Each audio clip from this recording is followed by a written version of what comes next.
It's time now for a look at latest in local news. In the news, the second week of early voting begins today and runs all this week. Second Saturday of early voting takes place this Saturday, May the 11th from 9 a.m. to 5 p.m.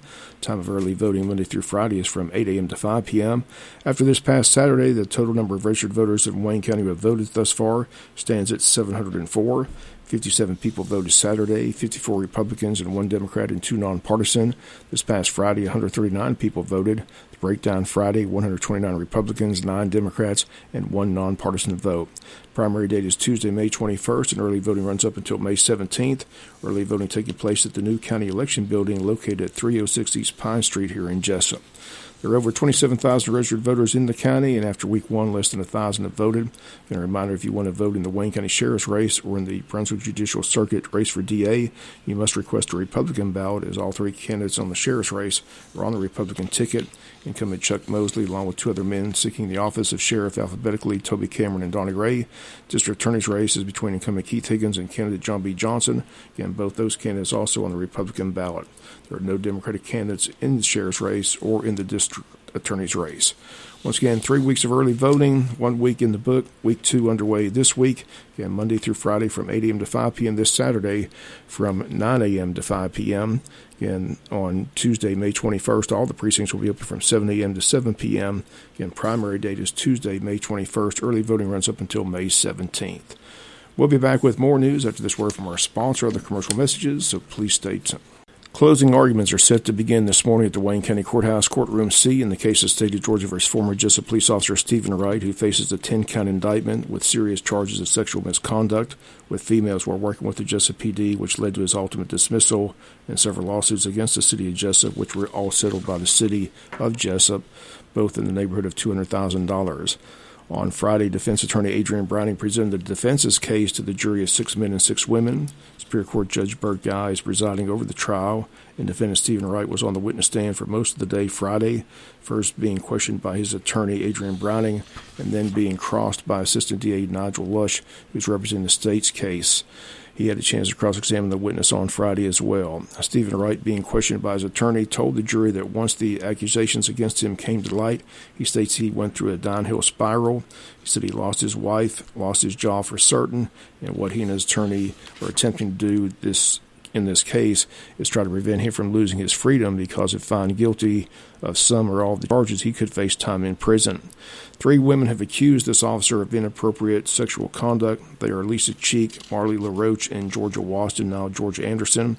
All testified in court and admitted that they are addicts at one point in their life, and they testified they simply couldn't go to the police with the situation because Wright was the police. All 3 women were CIs, or confidential informants for Wright, but the officer did not follow proper procedure, which calls for a written contract with the confidential informant. None of the 3 women who worked as CIs for Wright had a written contract. On the witness stand on Friday, Wright calmly answered what his attorney called the million-dollar question, which is, why did you lie when interviewed by the GBI agent, Will Ivey? Wright stated because he knew if he told the truth, he would lose his wife, his job. He told his attorney that he came up with a story, and unfortunately says it wasn't a very good one. Also on the witness stand, he did admit to having a sexual encounter with Marley LaRoche, but he testified that it was consensual, and he admits it was a weak moment on his part. Again, Marley LaRoche claims that she was forced to perform a sexual act on Wright, and she kept a shirt with semen on it, and it came back as a DNA match to Officer Wright. As far as Lisa Cheek and Georgia Wasden, Wright maintained that nothing ever happened between he and those 2 women. He testified that he was surprised by Georgia Wasden and her then-husband Jason Wasden's testimony. Says they've always been friendly, and again, Wright denies any sexual misconduct with Georgia Wasden, the same with Lisa Cheek. She's the young girl who was living in the back of Rogers Body Shop, and Wright found out that she was homeless during the raid of the Rogers Body Shop, and Wright purchased her 2 nights in a motel. He says he tries to help people during his career as a police officer. He said he had hoped he would be reimbursed by the city. He says he never hid the fact that he got her a place to stay. Adrian Browning closed by asking Wright how all this has affected him, as it's been 4 years since all this took place, and Wright says it's been very difficult. He says he did lose his wife and job, and he says, in this world you're guilty until proven innocent. Under cross-examination, Assistant DA Nigel Lush began with a long-taped interview that Wright agreed to have with lead investigator GBI agent Will Ivey, which took place at the Jesup Police Station before Wright was arrested. Wright admitted to the assistant DA while on cross that just about everything Wright told the GBI that day was BS.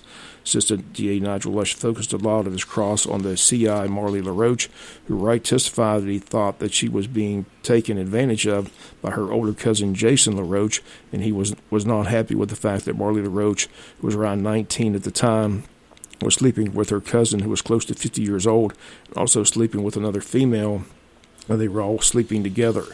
Lush asked Wright if he was homophobic. Wright stated no, that he just didn't like the fact that it was happening and all were doing drugs at the same time. Wright said, I just thought it was wrong, and I thought the older cousin was simply taking advantage of Marley. There was a time when Wright was using Marley and the other female and her cousin as CIs, but there came a time when he felt that they were no longer useful because they were exchanging information, and Wright says they couldn't be used anymore as a confidential informant. But soon later after that is when he stops by and picks up Marley, and the sexual encounter takes place that evening. Assistant DA Nigel Lush went after Wright on this issue. He said, you fired her as a CI, so why did you stop by her house and pick her up after she had been fired? Wright said, I should have left the station and went home. Lush said, she was hiding from you, Wright. You found her and made her go with you, and you had all the power. Was she rehired after that night? Again, Wright simply stated he made a bad decision, but emphasized that it was all consensual that evening. Nigel Lush told Wright, let's face it, you're just not a good cop. Wright took issue with that, saying he felt he was a good officer who just made a mistake. Defense attorney Adrian Browning called several more witnesses before she closed. Some officers from Pierce County, where Stephen Wright used to work, and his brother Chris Wright is the police chief of Blackshear. Officers testified that Wright is an excellent officer and knew the law as well as anyone. Also testifying was his ex-wife. She told the jury they had maintained a friendship, but that the marriage came to an end. She told the jury that she allowed Wright to move back in with her in Appling County when he got a bond, as he was banished from the Wayne County area. She testified that she and Stephen Wright tried to reconcile, but she said it just didn't work. Asked if he had ever told her what happened, she said at first no, but eventually told her it was a consensual sexual encounter. Robbie Boatwright, the last defense witness on Friday, he went to see his friend Chris Wright, and he told him what had happened. He said he was there for more support to make sure his friend was simply okay. He also testified that he told him that he did lie to the GBI. On cross, Assistant DA Nigel Lush asked Boatwright, as an officer of the law, why didn't you report that? Did he lie to the GBI? Boatwright said he wasn't there to do anything but support a friend. Once again, closing arguments today, then the jury will deliberate and hopefully come to a verdict. Nigel Lush opened his case with a statement that came from the defendant to a friend, and that is, quote, if this all comes out and goes south, I'm just going to say it was consensual. It's a blanking lie, but it's better than going to prison. Certainly that will be told to the jury once again in closing arguments. Defense attorney Adrian Browning hoping that this jury will believe her client and that it was just a bad judgment and believe that this was more about money than anything else. Again, this officer has lost his career in law enforcement. He's lost his marriage. The only question remains is will he lose his freedom? And the jury of 6 men and 6 women will make that final decision when they reach a verdict. If that verdict is reached, we'll have it here on the local news. Again, we'll be back with some final news notes after this word from our sponsor, the commercial messages, so please stay tuned. Final notes in the news, the Blood Connection, a supplemental blood provider for Wayne Memorial Hospital in Jesup, is holding a blood drive in the hospital parking lot on Tuesday, May 7th from 11 a.m. to 6 p.m. All donors receive a $70 gift card. Bloodmobile is going to be located tomorrow on the right side of the main parking lot near the cafeteria.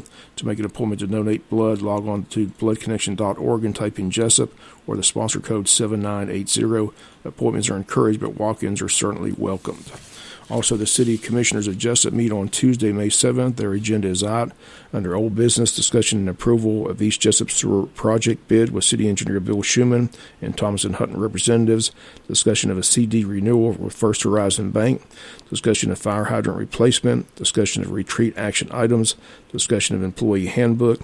Under New Business, discussion of City Help Desk and Preventive Maintenance and Mapping Program with City Manager Nick Ellis. Discussion on Youth Council Summer Pilot Program.